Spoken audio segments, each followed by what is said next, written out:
Allez, salut à tous, c'est Matt, on se retrouve aujourd'hui pour notre vidéo du jour, enfin du genre, de la semaine même j'ai envie de dire, puisque maintenant je vais faire des vidéos que les dimanches, donc il ne se passera pas grand chose sur le marché. Je pense que concrètement, d'ici, enfin jusqu'au halving, il n'y aura qu'une vidéo par semaine à mon avis. Donc du coup on a enfin quelque chose qui se passe sur Bitcoin, on casse enfin un niveau majeur qui nous sort du très haut range dans lequel on a été bloqué depuis des mois et des mois.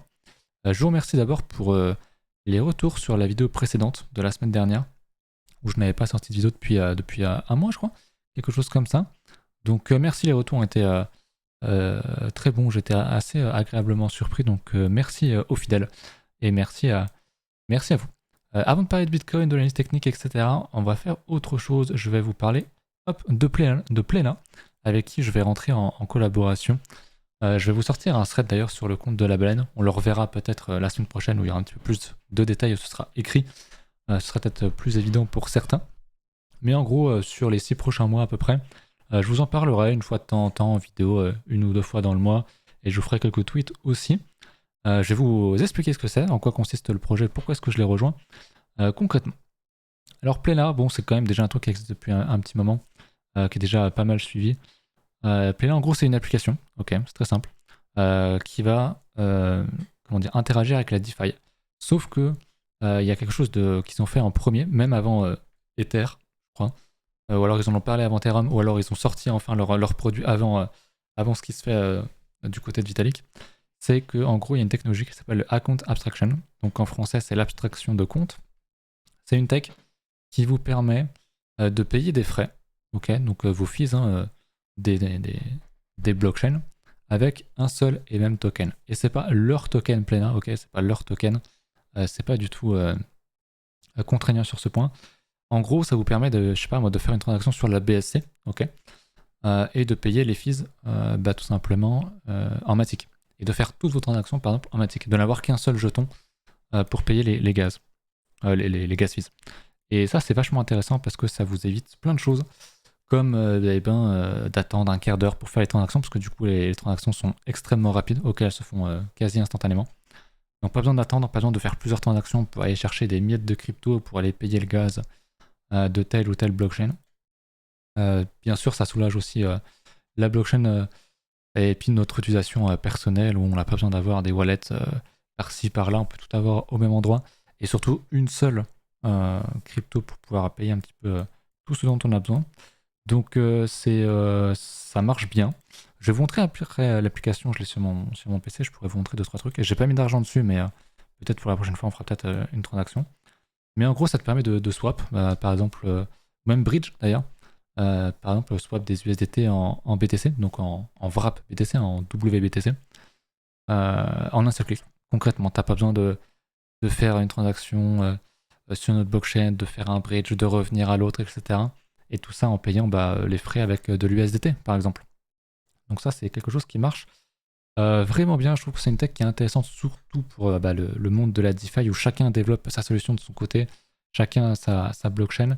Et en fait, au final, il y a tellement de contenu, il y a tellement de possibilités différentes que c'est assez contraignant. Et grâce à cette technologie-là, on enlève quand même une grosse épine dans le pied, je trouve, à la DeFi. Voilà. Je vous montre un petit peu le site. On ira voir l'application juste après. Mais en gros, voilà, c'est self-custodial.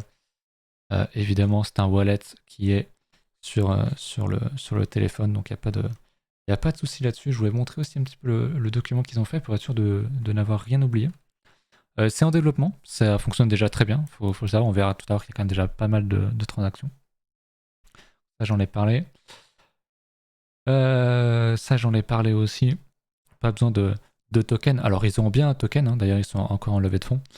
Mais il n'y a pas besoin de leur token pour l'utilisation. Leur token va servir, on le verra après, juste pour stacker, gagner des rewards, etc. etc. Donc, il y a déjà quasiment 200 000 utilisateurs, 4 millions de transactions qui ont été faites, une grosse communauté. Une note de 4.8, alors moi j'ai 5 sur l'Apple Store. Pas sur l'Apple Store, pardon, sur le Google, je sais plus comment ça s'appelle. Le truc Google, quoi. Sur l'Apple Store, c'est peut-être 4.8 du coup. Mais voilà. Voilà. Donc l'intérêt avec le Plena, donc leur token, ça va être de prendre une partie des revenus, gagner un petit pourcentage, voter pour la gouvernance, avoir une réduction de frais et donc de faire du stacking. En gros, pas. Enfin, je veux dire quelque chose de classique et de normal, mais le token ne sera pas obligatoire. Vous n'avez pas besoin du token pour vous servir de l'application et faire vos bridges, etc. Donc ça, c'est quand même cool parce que je trouve que si ça aurait été le cas, ça aurait été quand même vachement contraignant. Donc c'est une bonne chose. Au niveau de la roadmap, on est quand même pas mal sur la fin. On voit que tout est déjà bien lancé. Ils sont plus dans leur phase de partenariat, ce pourquoi je vous en parle aujourd'hui d'ailleurs. Et puis le TGE va arriver pas mal.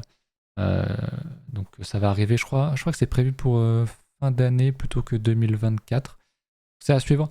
Pareil, il y aura pas mal d'autres intégrations de blockchain, des quests, on le verra tout à l'heure sur l'application. Et puis voilà, d'ailleurs en parlant d'application, on va le regarder tout de suite que je me trompe pas ce que vous le voyez. Alors je sais pas si vous le voyez assez gros ou pas. J'espère que c'est assez gros pour vous. Je peux pas vraiment je peux peut-être le zoomer.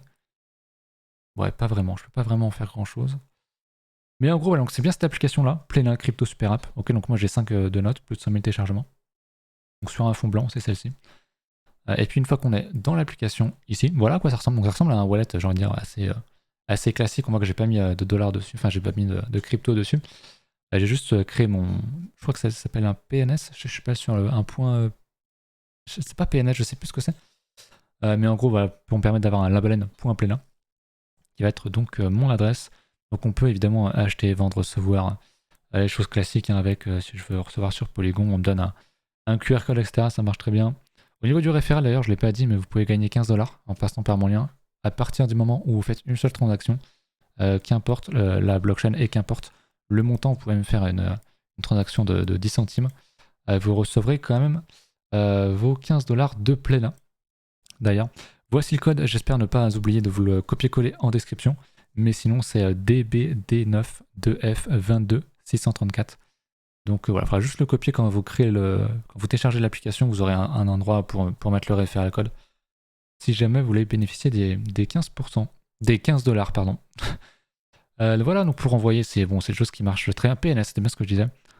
Pour avoir tout ça, donc recevoir les quests. Donc ça, c'est des choses qui vont venir un peu plus tard. Il faudra aller sur leur Discord pour avoir quelques airdrops. Bon, c'est pas un truc qu'on va évoquer aujourd'hui, de toute façon, ils n'en ont pas encore réellement parlé. Il y a tout le marché, donc il y a je sais pas combien de crypto, hein, je peux défiler extrêmement vite. Je sais pas si vous voyez le curseur à gauche là qui défile, mais il y a vraiment tout et n'importe quoi. Il y a vraiment toutes les merdes de la DeFi, hein, concrètement, tout est disponible sur toutes les blockchains. On le voit ici, un Polygon, BSC, Base, qui est donc la blockchain de Coinbase, Phantom, ZK, Avalanche. Et donc si on veut faire un swap, bon alors pour le coup je pourrais pas vous le montrer puisque je n'ai pas d'argent. On peut faire un swap ou un bridge d'ailleurs, ok.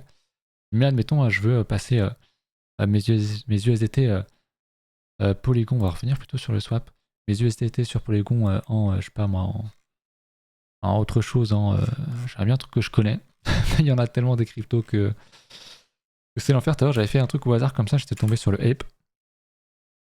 On ne retombe pas sur le Ape.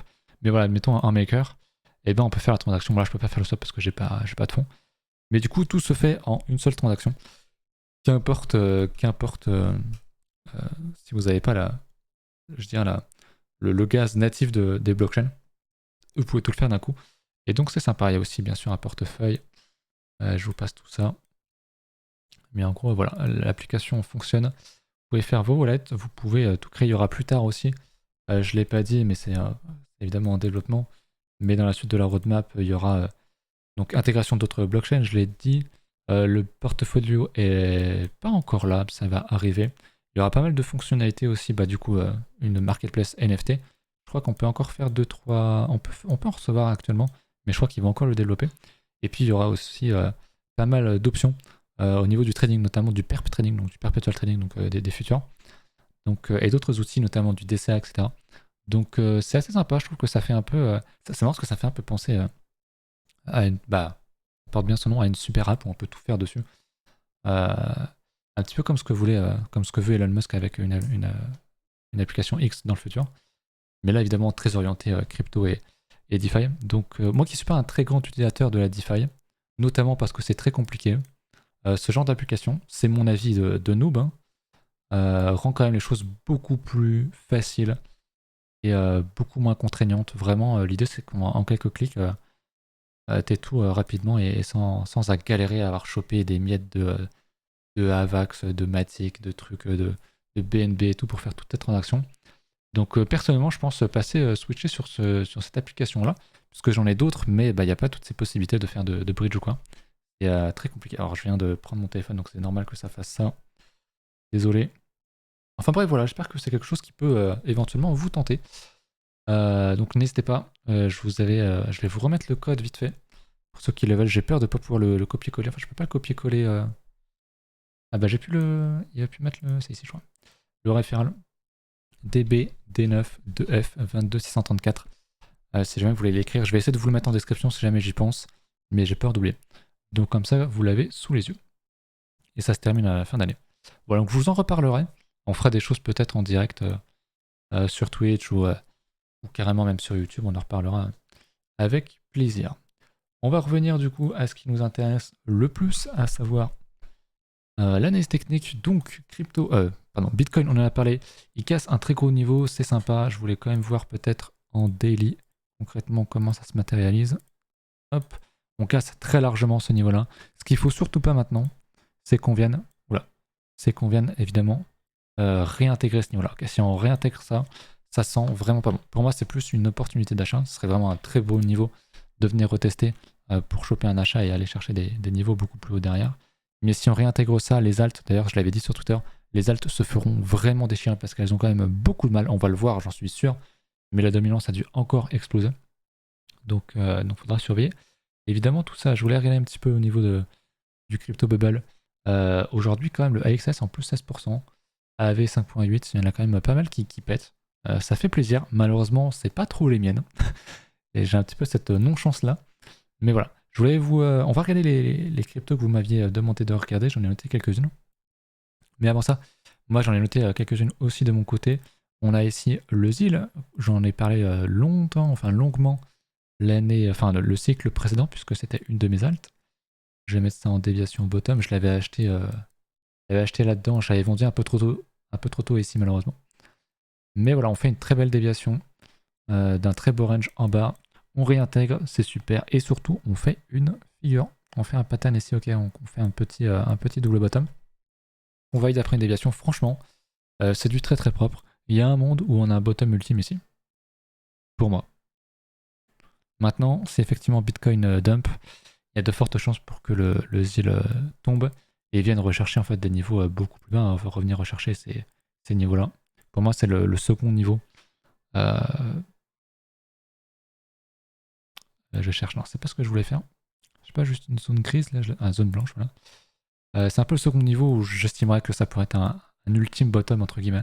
Mais j'aime beaucoup le pattern qu'on fait ici. Alors bien sûr, c'est très agressif parce qu'on n'a pas encore cassé ce niveau-là. Si on casse, à partir du moment où on va casser ce range-là, à 0,03 là, je pense qu'on pourra dire que oui, le bottom était effectivement ici. Là, c'est très agressif de le dire maintenant parce que c'est une déviation, on a un petit double bottom qui se crée. C'est bien, c'est quelque chose, mais ça serait peut-être pas suffisant. Dans tous les cas, hein, si on est en DCA là-dessus, pour moi, il y a un achat qui se fait ici pour du long terme, on est bien d'accord. L'idée n'est pas de vendre dans 2 semaines ou dans 3 mois, mais plutôt 2025, 2026, dans ces ordres d'idées-là, à mon avis. Et si on est amené à faire un plus bas, eh ben, le reste se fera quand même moins 50% moins cher. Donc il faudra quand même avoir la capacité toujours de pouvoir acheter encore et encore. D'où l'intérêt, je vous rabâche ça, et je vois que vous l'avez bien compris dans les commentaires, le DCA, toujours avoir cette capacité de racheter, au moins jusqu'au halving selon moi. Les altcoins parce qu'elles sont très très volatiles. Elles sont très volatiles. Voilà pour le ZIL, je vais regarder un petit peu 2-3 autres que j'avais à une époque, mais je crois qu'il n'y a rien de très intéressant. SLP qui fait une belle bougie verte en hebdo depuis quasiment toujours, non, depuis février 2022. Ça fait bien longtemps. Le Sand est pas mal. Il est pas mal dans le sens où il nous fait une structure, il nous fait un double bottom, c'est cool, mais franchement, il est tout rikiki. Il est vraiment très étroit. Ça se fait que sur quelques bougies, donc je suis pas ultra fan de ça. Je préfère le ZIL, la structure du ZIL était seulement un peu plus belle. Maintenant, bon, ça marche quand même bien. On est quand même. Elle a pris quand même vachement cher. Elle est vraiment tombée quasiment en ligne droite. Ça fait une petite vague comme ça il y a une seconde. C'est quand même très très très très très bad. Enfin, très mauvais si t'as acheté là-dessus. T'as eu aucune porte de sortie. C'est vraiment terrible. Je vais regarder s'il n'y avait pas d'autres divergences ou quoi. On n'a pas vraiment. Si on a une divergence, ouais, on a une double div qui est pas ultra belle, qui est un peu disproportionnée. Mais techniquement, il y a une div sur chaque bottom là. Mais bon. Le sand intéressant, même si je pense qu'il y a quand même un petit peu mieux. Ogène qui est pas mal. Le Nuls qui est toujours sur ces mêmes niveaux qui commence à créer quelque chose. Voilà. Je me souviens du Loom, parce que j'en avais pas mal parlé. J'avais dit, attention, ici on a un énorme range. Si on casse ça, ça serait vraiment énorme. Mais d'un autre côté, on a un gros support qui est testé, retesté encore et encore. Je disais, ah, ça serait quand même vachement bien tentant de faire ça pour tout dégommer à la hausse derrière. On l'a pas fait. On l'a cassé à la hausse. Maintenant, on le voit, on est en train de revenir retester et bien, tous ces niveaux-là. Donc ça, c'est un niveau de support. S'il casse et qu'on réintègre, ici, je pense qu'on va forcément casser tout ce niveau-là. Aller chercher plus bas pour faire en fait derrière un range beaucoup plus gros. Hop, pardon. Un truc comme ça et repartir derrière. Théoriquement. Ou alors si on tient ce niveau-là, bah ma foi, tant mieux, on ira un peu plus haut. Un peu plus rapidement, mais le loom est intéressant. Une des rares cryptos qui a ce genre de pattern, qui est en train de créer qui est en train de casser un gros range qui date quand même depuis early 2022. Donc intéressant, FXS, je crois qu'il est pas fou. Voilà un petit peu mes anciennes. Hein. Le fetch qui est pas mal, je suis plus dedans malheureusement. Le fetch est toujours aussi bien. Je voulais re-rentrer à cette époque-là, mais je voulais qu'on ait un petit retest, etc. Et je l'ai pas eu exactement comme à l'époque ici, où je l'ai racheté ici. J'ai l'impression de revivre un petit peu la même chose, mais je ne tomberai pas dans le piège, je n'en rachèterai pas. Je ne vais pas FOMO. Pas trop dans l'ADN. Le AXS, on l'a vu, qui est sur une très belle journée, pareil, qui nous fait un petit double bottom, mais c'est quand même tout rikiki, tout restreint, c'est pas le genre de structure que j'aime vraiment. Après, ça peut créer quelque chose, ça peut être le bottom ultime du cycle, il n'y a pas de souci. Bref, on va regarder vos alts. Alors, on m'avait dit le 0x0, je sais pas si ça existe ce truc. Je sais pas trop ce que c'est, j'avoue. Est-ce que ça me propose? C'est peut-être ça. J'avoue, je connais pas. Bon, c'est quelque chose qui est a priori assez récent. En daily, c'est quand même très très haussier, donc pour moi, il n'y a pas d'investissement long terme possible là-dessus, en tout cas sur ce graphe. Après, en une heure, il n'y a pas l'air d'y avoir énormément de liquidité. Donc pour ça, personnellement, je vais le laisser de côté, on va plutôt s'intéresser à autre chose. On avait le prop C, aussi le prop chain, on va aller voir sur Bitgate aussi. Alors je sais pas s'il y a pas autre chose ailleurs. Ok, c'est vraiment le même graphe partout, donc autant aller sur Bitgate. C'est le même graphe, ok. Bon, pareil, en hebdo, c'est quelque chose de très récent, de trop récent, donc c'est assez compliqué. En daily, j'aime bien, pour deux raisons. Déjà de 1 parce qu'on prend ce plus bas là, ok. On mange tous les stops ici. Et on fait quoi? Une structure, un double bottom. Donc pour moi, c'est très intéressant. J'aurais plutôt un biais qui serait aussi là-dessus, mais c'est un biais sur du H4, sur du daily, ok. Si on vient réintégrer ce niveau-là, je pense qu'il faut fuir. Et assez rapidement. Donc voilà ce que j'en pense. Des altes assez nouvelles. Pas trop mon délire, j'avoue. Le X, ouais, sur Poloniex, ça date. On va peut-être le regarder ailleurs. Parce que Poloniex, c'est complètement désert aujourd'hui. Même si à une époque, bah, c'était le plus gros exchange que les cryptos aient connu. Enfin, quand je suis arrivé début 2017, Poloniex, c'était vraiment le truc. Là où tout le monde achetait tout. Puis c'était Bitrex. Puis maintenant, c'est Binance, quoi. X en dollars, ok. On a un truc un peu plus intéressant. Je suis en délire. On va regarder en hebdo. Ok, on est un peu plus historique, c'est pas mal. On est revenu rechercher une très grosse structure, un très gros niveau ici. Donc pour moi, ça peut être un bottom. On a un gros bottom, malheureusement, c'est un peu dommage. Bon, pour ceux qui ont testé là-dessus, chapeau. Mais c'est vrai que là, on l'a fait que pump, pump, pump, pump, pump. On n'a pas créé des structures, on n'a pas fait de double bottom de quelque chose. Donc c'est assez rageant. Donc bien sûr, jamais de la vie, j'entrerai personnellement là-dedans. J'attendrai un petit retest, au moins sur le 61.8 de retracement de Fibo. Voire même pourquoi pas le 0,786 là. On a un beau niveau. Vous savez que les alts souvent viennent rechercher le 0,886 qui est même quasiment ici quand on n'y croit pas. D'ailleurs c'est plus en linéaire qu'en log. Donc ce qui correspond, vous voyez c'est ce niveau là. Ce qui correspond au niveau des 786 en log. Donc pour moi ce niveau là, le niveau des 0,038 me paraît être assez intéressant. Si jamais je devais rentrer là-dedans long terme parce que j'ai raté le coach, etc. Si on revient là-dedans, ouais, ça pourrait être une très belle entrée long terme, à mon avis. On m'a demandé aussi le Theta. Le Theta, le Theta, le Theta. Hop. Le Theta qui commence à structurer. On est sur ce niveau-là. Ouais, on l'a pas cassé. On était très proche de le faire. J'avoue, j'aurais aimé qu'on vienne mécher un poil en dessous. Mais bon, c'est pas obligatoire, hein, comme je l'ai déjà dit, comme on l'a vu tout à l'heure, sur le Loom, je crois. C'est pas obligatoire. Ce que j'aimerais voir ici, c'est déjà voilà, qu'on confirme ce double bottom là, cette petite structure, et qu'on valide peut-être le plus gros ensuite ici. Et ce serait déjà beaucoup plus bullish. Maintenant, encore une fois, hein, si vous êtes en DCA là-dedans, franchement, très très bien. Je préfère commencer un DCA là-dedans plutôt que dans un truc qui a déjà fait ça. C'est la manière de faire. Chacun la sienne, évidemment. Le Theta, pareil, hein, qui a dump, il n'y a pas eu énormément de chance de vendre. C'est vraiment tombé assez vite. Et on avait le TRB qui était vraiment surpuissant. On le regarde un petit peu chaque semaine là. Le TRB qui est encore plus fort, encore plus faux. Qui valide du coup un énorme double bottom. En mensuel, là on l'a en hebdo, mais en mensuel il doit se voir. C'est assez bluffant. On va regarder si on n'a pas plus d'historique ailleurs. Tac, tac, tac. Ici. C'est vraiment. Merde, pas en 3 aussi. C'est vraiment assez bluffant parce que il est sur son ATH de 2021. Très clairement, j'irais pas acheter ça ici. Beaucoup trop risqué. On est plus sur des grosses prises de profit. Après, voilà, il y a eu le Link qui nous avait fait ça aussi à sa période, qui avait été le seul à monter quand le reste rangeait, commençait à se construire, etc. Il y a très peu de chances pour que ça arrive sur le TRB parce que c'est un phénomène qui est bien trop rare. Donc pour moi, si tu as acheté les structures, si tu as fait du DCA là-dedans, si tu as acheté les structures là-dedans, pour moi, si tu es encore investi à genre 90% là-dedans, pour moi, il y a une erreur. Personnellement, moi, j'aurais acheté ces niveaux-là. Ici, il me resterait 10%, quoi. Grand max.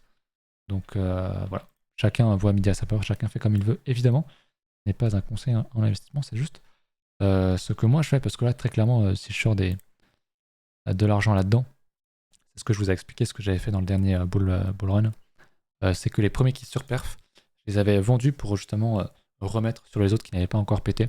Et ça avait été une stratégie assez fructifiante, donc voilà un petit peu pour ça. Et on était bon là-dessus, je voulais quand même faire un petit point rapidos sur Ether. Ether qui va nous faire un petit structure aussi, qui est en train de le valider en hebdo, c'est cool. D'ailleurs, ce soir, peut-être que je suis en stream. Mais en vrai, je sais pas. Je sais pas, il y a trop peu de choses à dire, je trouve. Donc, je sais pas si je vais faire un stream. Ça fait un mois que j'ai pas stream aussi. Ça commence à faire beaucoup, c'est vrai. La paire BTC qui creuse. Ah oui, qui creuse bien, bien, bien. On est sur les plus bas. Donc, on est vraiment sur les plus bas. Hop, on va se mettre comme ça. On est vraiment sur les plus bas. Donc, pour moi, c'est vraiment des niveaux opportuns pour aller acheter des alts. Même si on peut aller dans le niveau d'en dessous. Dans une stratégie DCA que tu achètes ici ou là, si tu revends ici, ça fait peu de diff quoi. Bon, pour le coup, un petit peu sur ce graphique là, mais sur les alts, beaucoup moins. En linéaire en tout cas. Donc intéressant.